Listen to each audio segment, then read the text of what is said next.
Hey, Coach. Good to see you. Hey, curious kind of your takeaways of the deep passing game when you watch the tape, the deep balls to Andy and Christian, and kind of as a old gunslinger yourself, how important is the long bomb or the deep ball to opening up your offense? I'm not sure how essential that is, but when it's there, we definitely want to take advantage of it. And those were two huge completions in the game. Kyler really throws one of the better deep balls that I've been around.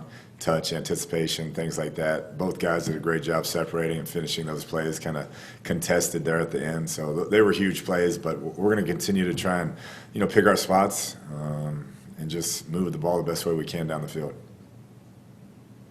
Kliff, you and a lot of the players on offense said you're just not really pleased with the whole show so far, and that once you get it rolling, then you'll feel that way. What are we going to see when it does get rolling? How much does it have to improve for you to be happy, you and Kyler and everybody else? It's really the negative plays that are hurting. So we had 14 that we regard as negative plays between penalties and negative runs or sacks, and that number you usually want to keep under 5. And I think that was like negative 87 yards for us, and it stopped drives. It put us in 3rd and 15, and 3rd and 12, and 3rd and 18 versus one of the best D lines in football. That's no way to make a living. And our players understand that we have to take what we're seeing on the practice field and practicing on the practice field and transition to the games and just execute at a higher level, and hopefully that happens soon. Hey, Kliff, just NFL-wide, there were a lot of serious injuries yesterday. How much discussion was there with you and the training staff about just having all those live reps in camp? And do you think that's why maybe you guys are so far doing pretty well in that regard? I think it's just one of those things where it's part of football as far as that goes. I don't know if we had a better plan than anyone else. It's unfortunate that there were some injuries yesterday to some key players, but I don't think that it has anything to do with the type of camp schedule we had set up. Next up, please, Kyle, Catherine, Josh. Hey, Kliff. With Kyler's runs, obviously they're spectacular, but you worry about that not being completely sustainable and kind of going back to what you're saying about the offense. Does that maybe mask some of the inefficiencies you saw in other areas after 2 games? I don't. Yesterday both those were called quarterback runs, the 2 touchdown runs, and so that's a part of his game. It's part of what makes him great. The MVP last year had a ton of quarterback runs, and he did all right. So I don't think that's not sustainable. What's not sustainable is continuing to win games when you have that many penalties and shoot yourself in the foot over and over and stop drives. That's what will hold us back. But as far as his ability to run throughout the season, I don't see that changing. Hey, Kliff. As far as the run game, Kyler and Kenyon were kind of having most of their yards at opposite times with the first and fourth quarter. So how much of that is by design and just what you have to do as far as spreading the ball, and how much was what the Washington defense was allowing? I'd say a little of both. We really feel like Kenyon gets stronger as the game goes on. He's been great at closing out games, having some tough runs late.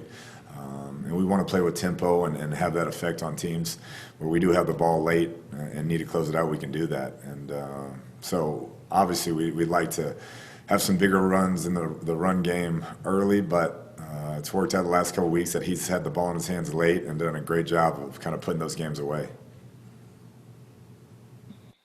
Kliff, when Kyler pulls and runs, would you prefer him to kind of wait it out a little bit longer and see if a pass opens up, or are you okay with him going that quickly?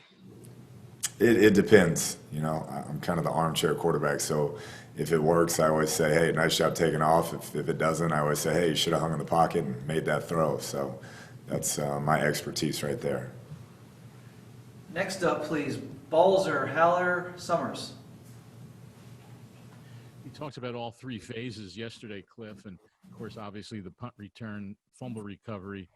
What does that say about a guy like Aaron Brewer getting downfield to make the recovery on that? That group of kind of core special teamers, they have a special bond. They work really closely together, work really hard. Coach Rogers has developed a tremendous culture with those guys, and it's just fun to watch. They attack each and every week, and they're jacked up and bringing energy to our football team, and they've had game-changing plays the first couple of weeks, and they've been huge. plays that have completely flipped the game in our favor, and hopefully that continues. Kliff, you touched on this a little bit after yesterday's game, but where has Devandre Campbell made the biggest impact on defense?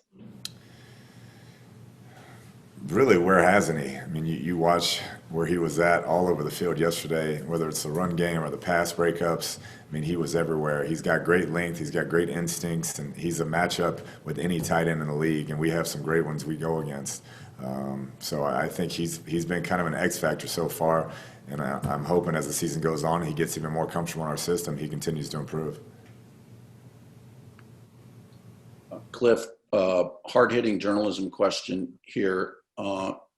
You've had a couple guys in 2 games dragged down by those long white undershirts, Kenyon yesterday and Kyler a week ago. Any thought to asking them to make some fashion changes on game days? Not yet. Not yet. They got to keep their swag up. So look good, play good right now. But we may get there if we have another one. Next up, please, McManaman, Urban, King. Kliff, this is a way down the road, off the wall question, but I think when a lot of people saw you drafted Kyler number 1, it was like, this is going to be great. How long can he have a career where he's doing both things so well, running and throwing? But looking at it from your perspective and knowing him longer than all of us, what's the advantage to know he's a thrower first? He's got that arm. He's never going to lose that. Even if he does in 8, 9, 10 years slow down just a bit, how still dangerous will he be over a full, long, lengthy, hopefully healthy career? I think the sky's the limit. I think you can see in our division a guy who's playing it as good as anybody in Russell Wilson. He's not the fastest guy, but he picks his moments, and he's elusive still. Tremendous thrower, and the game is going to slow down for Kyler each week and each year dramatically. And I just think, like you said, he's one of the better throwers in the league, and that's not going to go away anytime soon. And so we just got to keep working the mental side of it. We got to stay on it, try to work to get better every day, and we'll see where this thing goes. But I don't see him losing the elusiveness totally anytime soon. Hey, Kliff, going back to Devandre Campbell for a minute. When you signed him, obviously you didn't have Isaiah Simmons yet, and you didn't know you were going to be getting Isaiah Simmons. I'm wondering if the thought process of what you wanted to do with Devandre changed at all from the time you signed him to the time you got Isaiah to where you are now, or is he basically doing what you would plan on him doing all along? He's doing what we thought he could do. He was our top-rated linebacker in free agency, and we were fortunate that we were able to get him for this season, and I felt like he's a great guy. Him and Jordan Hicks are great guys for Isaiah to learn behind and figure things out as he kind of builds, not having an off season, but can learn throughout the season. We feel like it's really going to help him as well. Kliff, obviously a nice 15-point win, but the way the second half went, and I know some of the frustrations, does that make it easier to kind of keep the team grounded and feeling like there's still plenty to work on? We have great leaders, and you could tell coming into that locker room that nobody was satisfied with how we played, and know that we have a long way to go, and we got to work hard to get better in a short time. We have a great Detroit team coming in here who's had leads the last couple games and had some tough losses, but they're as talented as anybody, and our team understands that. And that's what's fun about being around this group is they are mature and they have an edge, and they're ready to get back to work. We will close it out with 4. Catherine, Kyle, Cam, Kent with Kliff Kingsbury.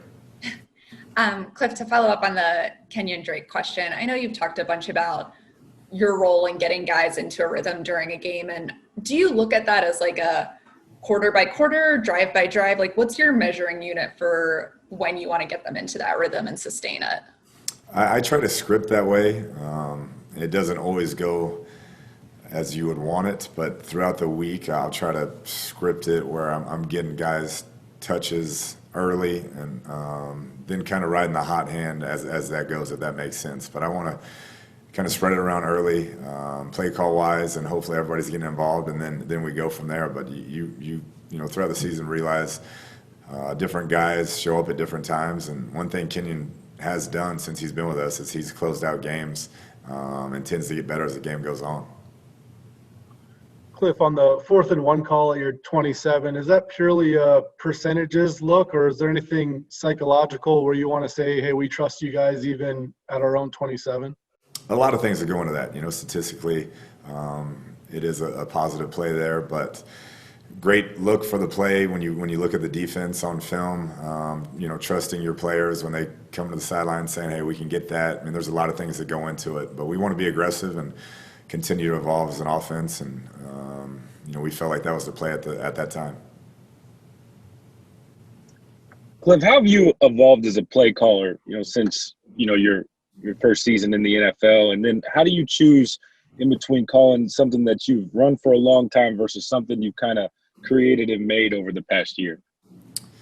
Just try to watch as much on the opponent as possible to see what we like. Our staff does a great job. I mean, it's a group effort, putting together the game plans, and even on the sideline, I'm asking throughout the game, hey, what do y'all like? What are we seeing? I mean, it's a group effort on game day, so it's just not me calling it. But I think you want to always make sure, first and foremost, the quarterback's comfortable with the plays going into the week, and that's something we pride ourselves on, is making sure Kyler has checked off all the boxes and all the plays, and if there's anything he doesn't like, we could think it's the greatest play ever invented, but if he doesn't like it, we're not running it. And I think that's been a good synergy, and we'll continue to get better.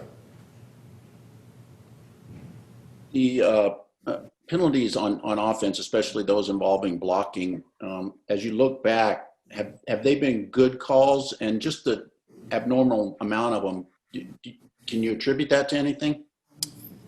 Yeah, I think for the most part they've been good calls. It's early in the season, not a lot of that going on live with that type of speed, that type of caliber player. You can go against your own guys, but the games are a different deal, and hopefully we can get better. But we've struggled. I said it earlier. I mean, that's where we've been shooting ourselves in the foot, to have 158 yards in negative plays the first 2 games of the season in the NFL and find a way to win. It just shows there's a lot of room for improvement, but we can't. The margin of error is going to get smaller and smaller, and we can't continue to do that and expect to win games.